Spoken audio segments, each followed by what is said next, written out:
আলহামদুলিল্লাহ, আজকে আমার আম্মুর একটা পছন্দের স্বপ্ন পূরণ করছে।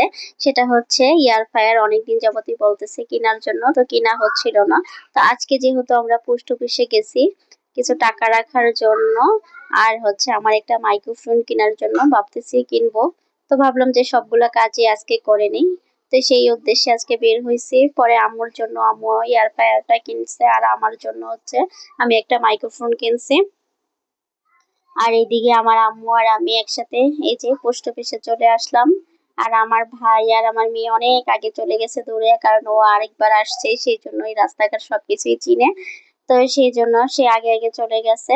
আর এইদিকে টাকা রাখার আগে নাকি একটা ফর্ম ফিল আপ করতে হয়, এটাও আবার মানে বাহির থেকে কিনতে হয়, পোস্ট অফিসের ভিতরে পাওয়া যায় না এটা। তো এই যে আমার ভাই এটা কিনতে গেছিল, আর আমার মেয়ে এইদিকে দুষ্টামি করতেছে। আর অনেক বলতেছে ওর খিদা লাগছে, খিদা লাগছে। তো এটার আশেপাশে কোনো দোকানপাট নাই যে ওরে খাবার কোনো কিছু কিনে দিব। পরে একটা দোকান পাইছি, তাও শুধু আনারস বিক্রি করতেছে আর হচ্ছে শসা বিক্রি করতেছে। আর এই যে যে এইখানে যে আঙ্কেলটা ছিল, এই আঙ্কেলটা ফাইজামিনের সাথে অনেক দুষ্টামি করতেছিল। তো ফাইজামিনে ওনার সাথে অনেক ফ্রি হয়ে গেছে। তো পরে আনারস আইনাই ওই আঙ্কেলকে একটা সাথে ছিল খাওয়ার জন্য, উনি বলতেছে না তুমি, আমি খাবো না, তুমি খাও।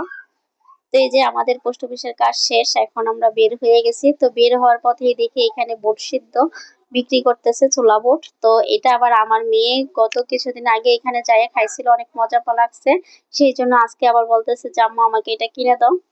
পরে ওরে কিনে দিছি, পরে দেখি ও খায় না, বলতেছে না আমি খাবো না, ও আনারসটাই খাবে, একটু রাইখা দিছিল আর কি খাওয়ার জন্য। পরে এখানে দাঁড়ায় বুট সিদ্ধ খেয়ে নিছি, আর এখানে আমরা চলে আসলাম মার্কেটের মধ্যে কেনার জন্য। তো ফাইজামনি তো সবকিছু দেখে অবাক যে আম্মু আমি এটা কিনবো, এটা কিনবো, এটা কিনবো, এরকম করতেছে, তো চয়েস করতেছে কোনটা কিনবে। তো আমার ভাই এখানে চয়েস করছে যে কিনবো যেহেতু বড়টাই কিনি, ছোটটা কিনে তো দরকার নাই। এয়ার ফ্রায়ারটা দেখে আমরা চলে আসলাম মাইক্রোফোন কেনার জন্য। তো এখানে আমার ভাই মাইক্রোফোন দেখতেছে, আর ফাইজামনি বলতেছে কোনটা নিবে। এখানে এসে সে পাগল করে বসে টুলের উপরে দাঁড়ায় আছে, সে দেখবে কি নিতেছে। তো ফাইজামনিকে চেক করতে বলতেছে যে ভয়েস ঠিক আছে কিনা এগুলা।